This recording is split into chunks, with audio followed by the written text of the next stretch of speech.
চট্টগ্রাম রয়্যালসের একই বেহাল দশা। চট্টগ্রাম রয়্যালস রংপুর রাইডার্সকে মাত্র ১০৩ রান টার্গেট দিয়েছে। পাওয়ার প্লের শুরুতে দুর্দান্ত শুরু করলেও কিন্তু রংপুর রাইডার্সের ঘটে অধপতন, যেখানে নাঈম শেখ ৩৯ রান করেছে ২২ বলে, অন্য সব ব্যাটাররাই ব্যর্থ।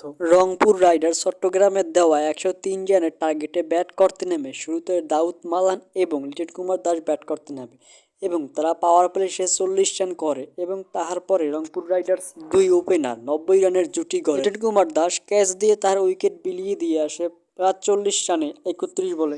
ডেভিড মালান 50 করে মাঠ ছাড়ে ৫১ রান ৪৭ বল এবং তাহার পরই তাওহিদ হৃদয় ব্যাট করতে নেমে সেও তার উইকেটটি বিলিয়ে দিয়ে আসে এবং শেষ মুহূর্তে ম্যাচের হাল ধরে খুশদিল শাহ, মাহমুদুল্লাহ রিয়াদ এবং তারা ম্যাচ জয়লাভ করে মাঠ ছাড়ে। খুশদিল শাহ বিশাল ৬ ম্যাচ জয়লাভ।